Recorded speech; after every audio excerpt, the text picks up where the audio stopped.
listeners, and welcome to Reading Light, a podcast shining a light on random book topics and discussions. We're about discussions here, not reviews. I'm not a big book reviewer, but I do like talking about books in general, and other themes around books, like genres and concepts, ideas, accessories, all those sorts of things. So I kind of wanted to start a little podcast about that stuff to just give myself a place to kind of ramble and vent, and hopefully maybe some other people find some comfort in it, and that this is something you can just, turn on and listen to me ramble about some book stuff here and there. My name's Haley. Welcome to Reading Light. I'm your host. And I really hope this is kind of a fun little thing that people maybe like or enjoy or like to hear me going off on my little tangents.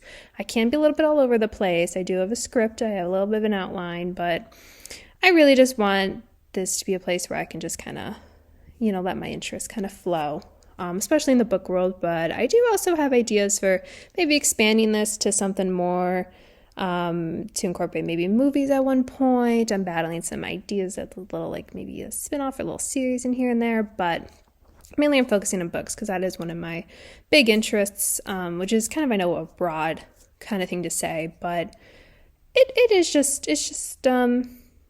an interest. I love talking about books of all sorts. I love talking, about books I've read, about covers, about just kind of basically anything, kind of, libraries and such, that sort of thing. So I hope that this is kind of fun and kind of interesting, and if not, at least thank you for giving me a place to ramble, I guess, and we'll see what comes of it. So on this first episode, I kind of wanted to, since it is like, you don't know me, I don't know you, but maybe we could discuss our reading journey. That was kind of my first little thing, is kind of how did I get here? What has been my relationship with books, my reading habits over the years, because it has been kind of on like a little bit of like a roller coaster, I would kind of say, but books have always been a constant in my life. It's just my interest and focus and intensity has definitely come and gone, really kind of depending on life situations, which I'm sure a lot of people actually can really relate to.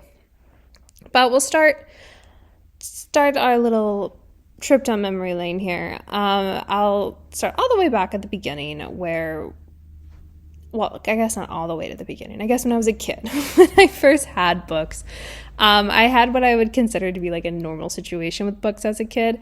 I had children's books and I had bookshelves in my room. I had picture books. I had Dr. Seuss books, and I've had a library cart since I was a kid. So I've always been introduced to books. I always had something. I remember I really loved this one book that went through all the presidents at least at the time where it stopped. And it just kind of gave a little one or two sentences about what they did, their time at the White House and that stuff. I remember that book. I remember asking like my parents to read me that or read it with me. As I previously mentioned, Dr. Seuss books, those were big. I had quite a few of those, and I really enjoyed looking through those, rhyming and that sort of thing. But it was pretty normal. It was pretty casual. Obviously, as a kid, I don't know if it gets really intense. As a kid, I do think, if I remember correctly, when I was like really younger, there used to be this thing. This might have been more elementary school, which I'll slide into here. But there was this thing as a kid where if you read so many books, you got a free ticket to Six Flags Great America. So I remember doing that. That was my big thing. I always did it. So reading was it was always encouraged, and it was always kind of a constant. I really started to pick it up towards the end of elementary school and into middle school. I don't remember being super huge about reading in elementary school. I do remember we did have library time, and you were allowed to check out one or two books a week. It depended, I think, on the size and subject, but pick out one or two books a week, read them, return them, that sort of thing. And they were just little books. I was really into Scooby-Doo in elementary school, so I definitely always gravitated towards the Scooby-Doo books. Those were kind of my favorite to do. But I kind of went for anything. Easy way to just read, and the librarians would read to us and such, so that was good. But as I previously mentioned, it was really toward the end of elementary school and into middle school where I really started to like really focus on reading. I had a friend who was super, super into reading, and I remember thinking that that was just so cool. Like that's what I wanted to be like, was I wanted to read, I guess. I don't know. There was something about it that just made me feel like, oh, I want to be like that. So honestly, that kind of really, I think, almost inspired me to want to start reading a little bit more, or at least kind of being like that. So I would ask her for some recommendations. I remember specifically the one book she was reading that I thought looked cool, that she was like, here you go, you could read it, was a children's mystery book about lunch. I can't remember anything else about it, but it was like it was a mystery, and it was for kids, and I remember it had a blue cover, something about lunch. I maybe should have tried to hunt it down before I started rambling about it, but I remember that one pretty specifically. But there were certainly other books that I started to really get into, and I started developing this habit of taking books with me kind of everywhere, and especially at I vividly remember taking books with me to like restaurants. My parents would go out to eat and stuff, and I'd always just bring a book to read while I waited for my food or while I ate or whatever. So I was constantly doing that. I've stopped that now, although I kind of wish I would bring that back a little bit. That was kind of fun. But yeah, so I remember this friend really, she kind of was kind of like a really strong, I guess, kind of influence in that kind of regard.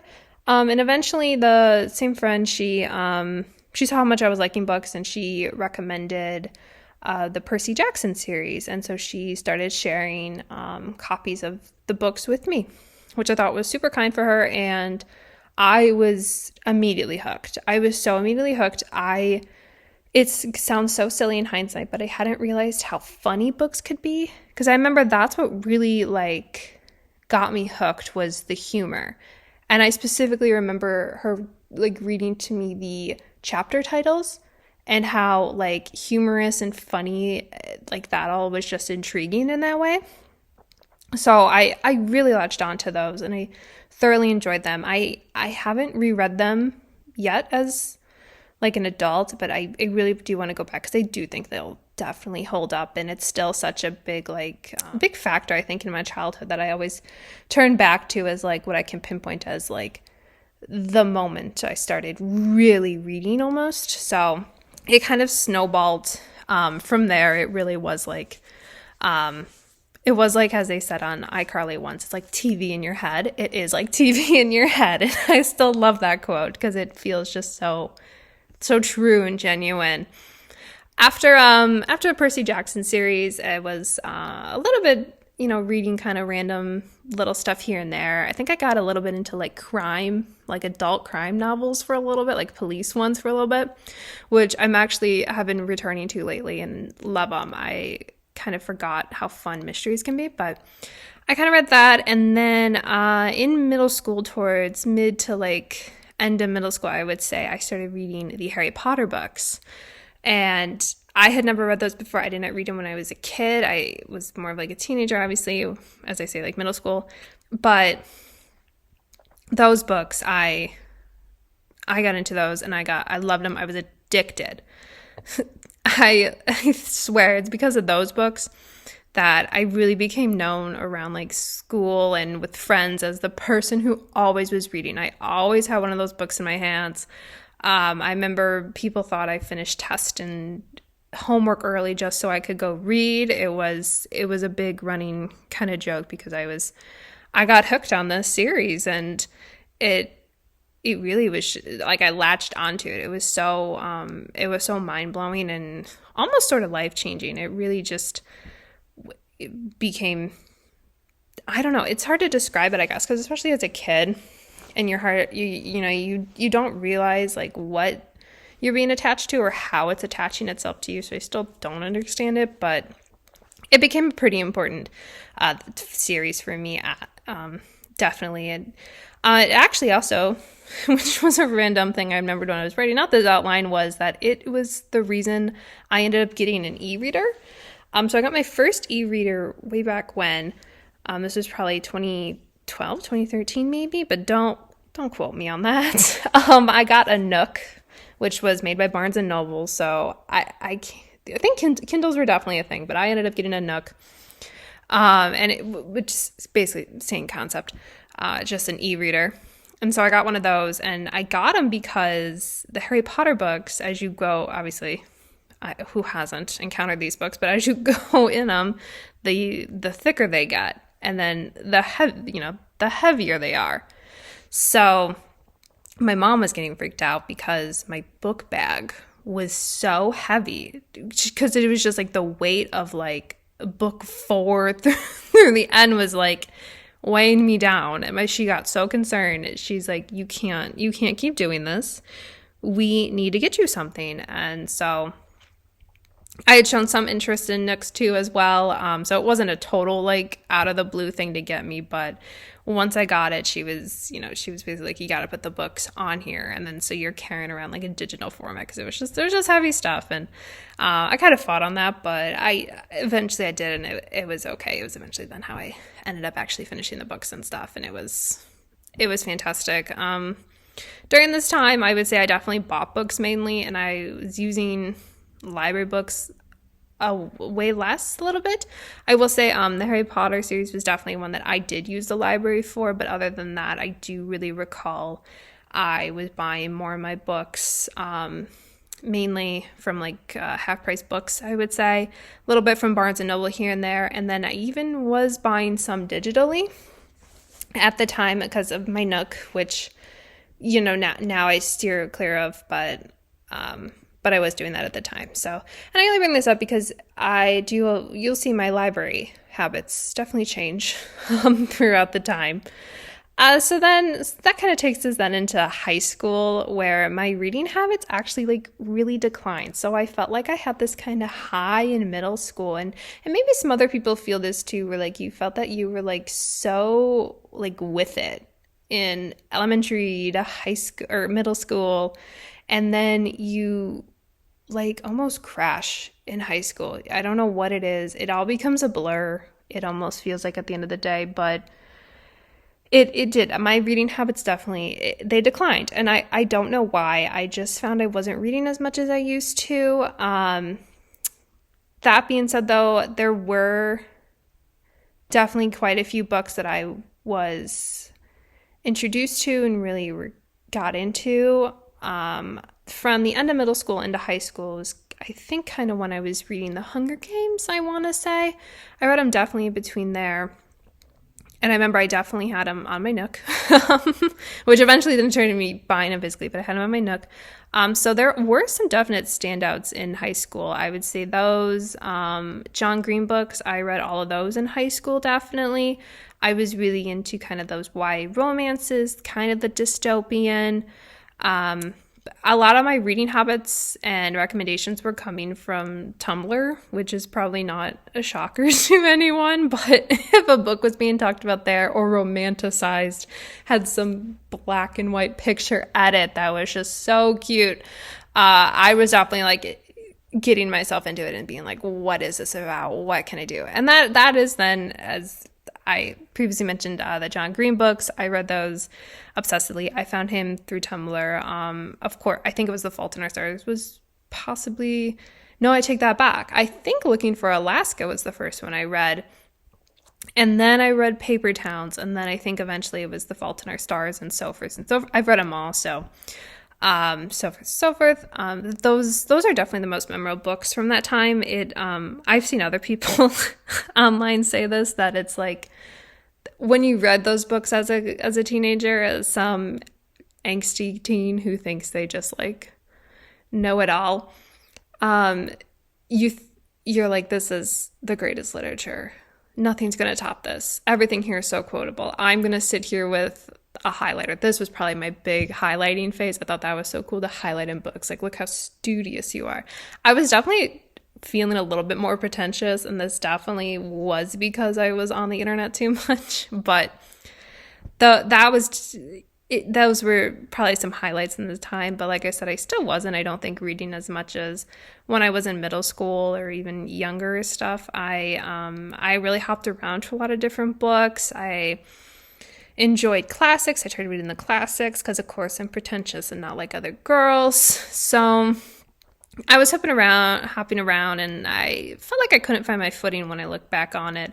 At the time, it felt like I had like the perfect sense of self, and I knew exactly what I was doing, who I was, and I was this artistic girl or something. But it feels a little disjointed now. I loved books. Even back then, and I still wanted to read, and I still was trying to find like what's good to read for me or not. I still was definitely known as like the reader, the person who's going to read. But I also then I don't know if the passion was there. It was a really kind of disjointing time, I would definitely say. Now, as I graduated high school and moved more into college, I definitely became, I definitely became back into my reading self, and it really skyrocketed, I think, again. For the first couple years of college, I would say maybe it was a little bit less than I would have wanted. I think in the summertime, I was definitely reading a lot more, but I wasn't doing anything too obsessively like I had maybe in high school or middle school, where I was tracking my reading on various platforms. Mainly, well, I say various, and probably it was just Goodreads at the time, but it was still kind of something. It was definitely more into 2019 to 2020 that my reading picked up again. And this is definitely, we're going to get into some pandemic discussion, because that I feel like is a chunk of my reading experience. But it was actually started before this. In January of 2020, I recall I think it all kind of really got kicked off because of I'm into true crime, which is, that's its own battle to unpack at a different date. But I was into true crime, and there was a re-release of a book. I am going to actually look it up with you. See, this is very authentic. You hear clicking, that's going to be my keyboard. So it was the book by, The Phantom Prince, My Life with Ted Bundy, which was written by Ted Bundy's former girlfriend, who was dating him at the time. They had kind of been on and off again sort of thing throughout, essentially throughout the time he was doing his actions, his horrendous activities. And, I'd always been into true crime, but this kind of piqued my interest because of the Netflix movie that came out, the Zac Efron one that came out. And so we were ending up on, I believe, an anniversary of, when he was executed was kind of a major milestone kind of anniversary for it. And so I ended up really interested in that stuff. And then around this time, I'd found out her book was going to be re-released. She had written this book many, many years ago initially, and then it was getting a re-release with some photos included and stuff, and a chapter written by her daughter and stuff. And so I was really curious about that, and I figured, I'll go pick that up. It had been a while at this point that I found myself reading pretty regularly. It was kind of definitely an on and off thing. And it was something I really tended to do in between my lectures, I would say. So it was kind of surprising that I'd want to go out of my way possibly to go buy a book like this. It wasn't too crazy because there was a bookstore right down from my college. So it wasn't, out of the realm, but I had decided I was going to go buy it, and I started reading it there, from then, and it was a very interesting book. I'm not usually a nonfiction person, which I think you'll find as my podcast kind of goes on, but this one really definitely intrigued me, and so I started 2020 by reading that, and then it kind of went off from there. Especially when we like got into the pandemic, something about it, I became like, I feel like it was almost obsessive. It felt very obsessive. The number of books I was reading between 2020 to 2021, even into I think 2022, was like, it was shocking. It was like 70 books a year. It felt a little crazy. It felt like I was really devouring them for some reason. I don't know why. Maybe I have written here that it was probably something to do with the fact there was nothing else to do.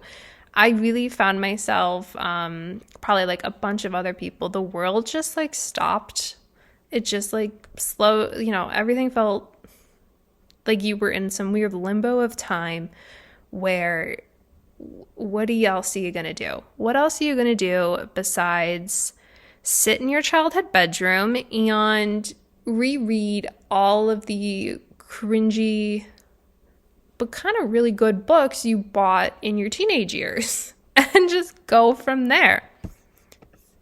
I was able to scourge through my old Goodreads reading challenges, and yeah, it felt like stuff really kind of went crazy. Like my goals were like 15, 20 books, and I was regularly exceeding what I was really put in my brain to here, which was kind of crazy, I guess, at the time. And this is when I really got into starting to track my books and track how many I was reading. And I think that was kind of really motivating for me. I especially got this idea because in the pandemic, obviously we all definitely probably dove into TikTok, and naturally, if you're already kind of interested in books, you're going to probably find yourself on Book Talk at some point. So that is definitely what happened to me. The mixture of the pandemic and being consumed by this app was kind of your only way to like the outdoors, it felt like. I really got into discovering various sorts of genres, authors, ideas, while also revisiting, as I mentioned, my books that were on my bookshelf that I had bought in previous years. And I had really fun revisiting that stuff, especially the John Green books. As I said, they definitely were such a cornerstone of my developmental years, and to then go back and read them now as an adult who had more life experience and a deeper understanding for what I was reading, I was sobbing at stuff.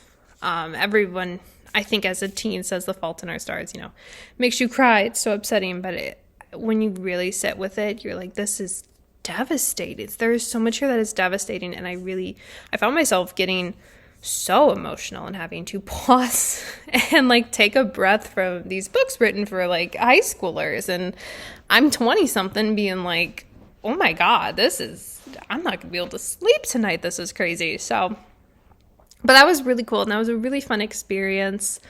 And it kept going on. It really kind of escalated as it went along. As I mentioned, I discovered various different new genres and such from Book Talk. I discovered like adult romances and spicy romances, which was really kind of funny. I had never I felt like even as I got older and was trying to read more, but I felt so stuck in genres I only knew from middle school and high school. So I was really kind of still in like the YA stuff and reading for that, when I didn't even realize there's all these other like kind of areas. I didn't realize how I guess at the time it seemed so normalized to have something like adult spicy romances, how normal it was to have that in like traditional media. Because at the time I grew up when the 50 Shades of Grey series was rocking the world, which was shaking everything up, and it made me really think that this type of literature is like, well, I don't even know if that is the best example now that I say that out loud. But I mean, not so much like that. sort of literature, but the idea of adult content in that way, just being regularly published, was not something I had really considered. And so to be introduced to kind of what was going on there and seeing how normalized such romances were and how big the market was, I really dove into that and really found a lot of interest in that. And I love the idea of love anyway, no matter how it's presented. I love love. So that was really fun to really explore. I also got into more genres I don't think I'd really considered since middle school, such as like fantasy, sci-fi. I really discovered fantasy romances, mythical creatures, that whole thing. Super fun to learn about and to kind of find what I liked, what I didn't like. I got back into series. I remember in middle school, finding a book series was like so important, something I could really like just work through the books and dive into. And I kind of found that again. I got really into the ACOTAR, A Court of Thorns and Roses series, and that was like my first like whole series in a very long time that I remember I wanted to buy all the books, collect all the books, read all the books. I really got wrapped up in those, and I still consider myself very wrapped up in those. They're still very near and dear to me. They were really fun to read during this time. So this, as you can tell, the pandemic kind of really re-sparked something that I hadn't felt in a very long time, and it was really great. I also ended up getting Kindle during this time, which was my first e-reader since my Nook. But at this time, my Nook had been, it's like a decade old at this time. So I had asked for a new e-reader, and it was fantastic. It was so thrilling, especially since during the pandemic I discovered the Libby app. I had known about Hoopla because my library had promoted it and stuff, and so I'd used that a little bit when I was younger, not a ton, but I found the Libby app, which I felt had kind of it's a different setup, different exploration. Maybe I could make a whole little episode kind of diving into those two things, because they're quite different, but they're both very useful. So I found out more of those and decided I could use that with my library card to then read on like my phone. But it's a tiny screen. It wasn't the best thing. I remember my grandma even making a comment at the time, like, you can't be reading books on that tiny screen. And so this led to me asking for a Kindle and getting a Kindle, and I was able then to use my library card a lot more. And that was a whole nother game changer, was just kind of being reminded how amazing the library is at offering titles and helping you find books. And it was so like invigorating, to be honest. It felt like I had endless possibilities when I was able to use the Libby app to send it to my Kindle, or even I'll use Hoopla right now and read it on my phone or my iPad or something. It was a really brilliant time, and it really opened me up to a lot more. And I really recommend that if you're not already, get a library card, please. I think they're fantastic. Not that I don't buy books. I still try to support, local bookstores, or I buy secondhand a lot. I'm no stranger to wanting a little book, but the library will also take you so far. And it's amazing, especially if you have a Kindle, or especially if you're someone who reads on their phone. I know I've read a lot of people on Reddit love to read on their phone. So even if it's that, get that. It's amazing. Anyways, okay, tangent over on that. So as the time's going on, I eventually end up, I graduate college eventually, after pandemic graduation. Of course, we all know the story. At least, how it was back then.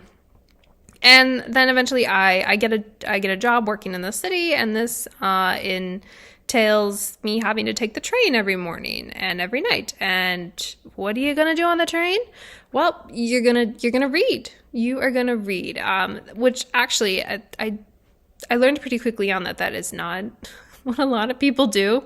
My coworkers at the time were very shocked to learn that, like, I just read on the train all the time, just reading back and forth. And they're like, really? You don't just sit there? And I was like, no, I why not?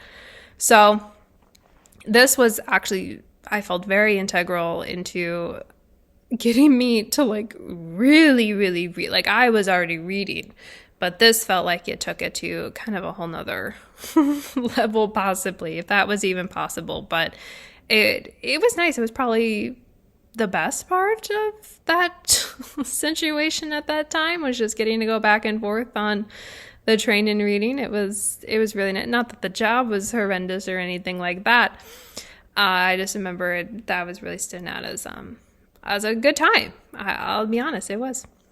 Throughout then also this time is actually when I got into comic books, which was kind of a surprise. Kind of took me by surprise by how much I would get into comic books. I've always been a Marvel fan, so I've always loved Marvel movies and all that, but I had never really read any of the comic books. I don't know why. I don't know if they just didn't interest me or I was too intimidated, because it is humongous when you look at it. Obviously, it's how many decades and decades and such.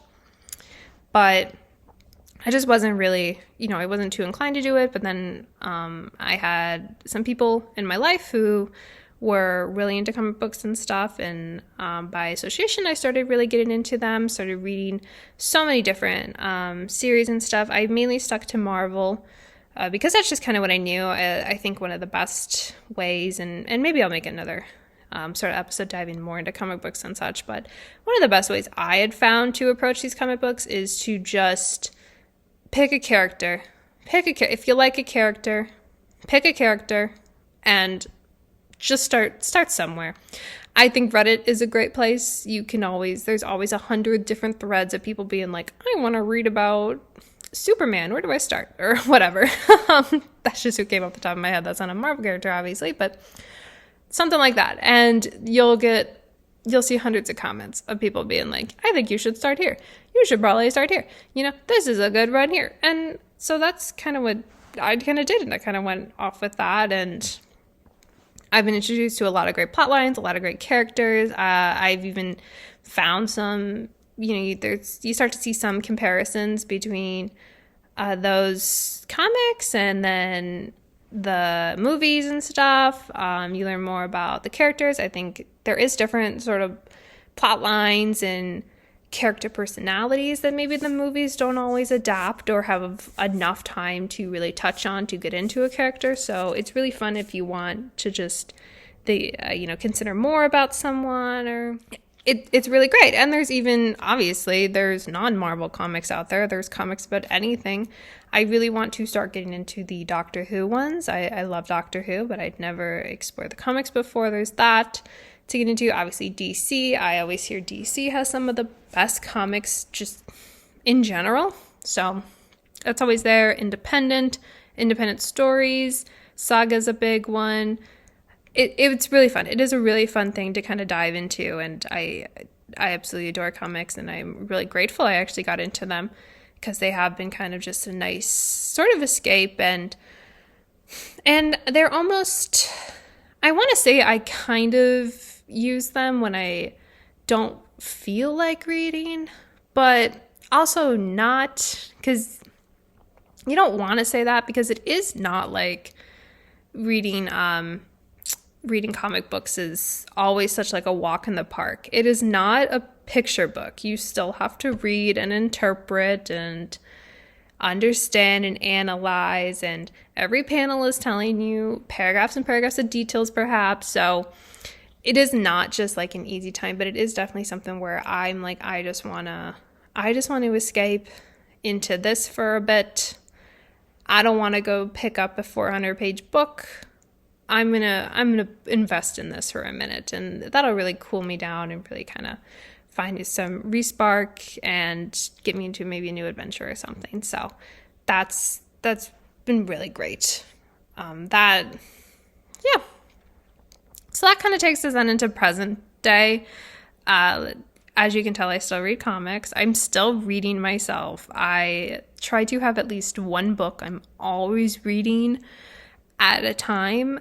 That's just something it makes me feel kind of good that I do have a book and I'm reading and I'm analyzing and all through that. But I have also started doing really kind of a mix of mediums.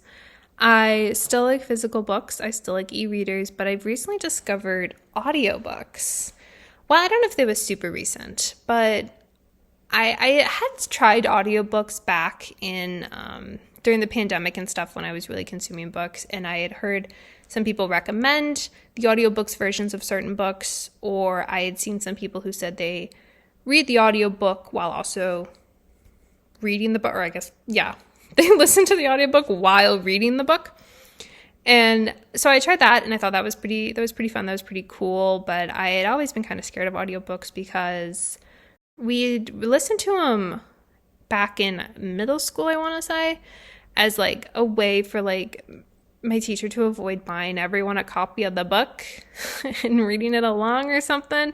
She would just put on the audiobook, and I remember we had to take a test afterwards, and I did terrible. I had no way of retaining it, and that is still an issue I deal with audio processing is not super great. So it was a little intimidating to get into audiobooks, but I have learned that I'm pretty good if I am doing something. So I really enjoy like little games on my phone, something like Candy Crush or Solitaire, and I can put on an audiobook and do something else while I'm doing it, and I find it works out super well. For example, I recently decided to do a Harry Potter reread, and for the bigger books, I decided, I was like, let's look at the audiobooks.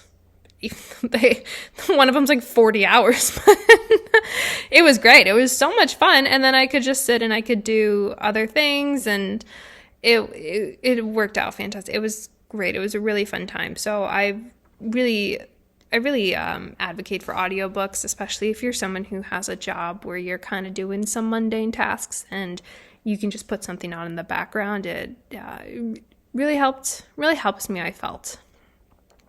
I try to keep also, I know I said I have at least one book going at a time. I am working slowly to having multiple in rotation. I have heard from like many like friends and such that they always have like, they're reading a couple books at a time. And I'd never understood how people do that, but I've slowly been learning, and I was getting into a point where I had like 3 books going. I would just read them at different times, or one would be an audio book. So I'd be like, okay, this is only the book I could listen to while I'm at work, or I only read this book before bed, or something like that. So I do try to do that. It doesn't work out all the time. Sometimes like right now I just have one book going, and that's fine too. You don't need to be like all over the place with it, but it is kind of just like a fun little thing to have kind of going, especially when I was taking some classes for my master's degree that were about children and teen literature. So there's 2 classes. One was children and one was teens literature. And you had to read a book, from this list. I think you typically got to pick one. Sometimes there was one you all read, but there's typically pick one. And you had a week to read this book. And so that was when I was definitely using audiobooks, and I definitely was having multiple in rotation just to keep up with the reading patterns and such. And it was really fun. They weren't super challenging. Like I said, it was children's and then teens. So it was kind of not the most we're not analyzing The Great Gatsby here or Les Mis or something like that. So it wasn't the most craziest thing, even though these books still definitely deserve your attention and definitely deserve to be analyzed and respected. So it's not to say it was all super breezy and stuff, but I think maybe you get what I'm saying anyway. So that was really fun to do. And as I said, that's really also, I got audiobooks going there too. But however, mainly I'm super into romances. That's still my genre I found, which I can even call back to all the way back in probably middle school. I was reading YA romances, and you find me now with adult romances all the time. But I'm really open to anything. Currently, I think I mentioned this before, but I was looking into crime books again, crime procedural books and mysteries like that. So I have one of those right now, and I'm enjoying it. I'm loving it so much. I can't wait to see who the killer is, but I enjoy that. But mainly I would say romance is what I'm going to go to first, but that might change. I might be entering my middle-aged woman who reads mysteries from the library kind of phase. You never know. Speaking of library, though, I primarily do borrow everything from the library still. I buy books every now and then. That's kind of more scarce. I would say recently it was my biggest book purchases in a long time, because we had Sunrise on the Reaping come out, and then I was really curious about John Green's book about tuberculosis. So read both of those, both fantastic. Give them a read. Would definitely recommend. But those were ones I definitely went out of my way to buy. I pre-ordered them, which I don't think I've ever pre-ordered a book before. Honestly, like I was thinking about it and I was like, yeah, I don't really think I've done that before. So that was really fun to do, actually. I would recommend that too. If you know there's a book that you need from an author, pre-order it. That really helps them, especially with bookstores. I would recommend going out of your way, if you can financially, to pre-order from smaller bookshops. That's super great, but I think pre-ordering at least also helps the author and their publisher and such. So I buy from every now and then, but I am a big library girl. Love the library so much. I even love those little libraries that people install. The current book I'm reading, it came from a little library. Love it. One of my favorite things ever. But yeah, so I guess that kind of takes us into where I am today. The story is always continuing, though. This, obviously, your reading journey kind of never ends. I could probably revisit this in 6 months and be like, well, this changed now. I'm now super into memoirs or something, So it does continue like any, I guess, good story does. But I really hope you enjoyed kind of this walk down, my little memory lane. I had fun kind of recounting it, and I think there are things I probably could have expanded on. And as I said, there might also be updates and follow-ups, perhaps. You never know. You never know with this one, but this was really fun, and I hope you really like this inaugural episode. I hope we can kind of keep this casual conversation. I hope it wasn't too off the rails and I'm going all over the place with my thoughts and such, and that you can enjoy it. But it was some fun rambling, and I thank you very much for listening, for sticking this out, and I hope you enjoy, and I hope you are inclined to come back. So thank you so much. Have a great rest of your day, and keep reading.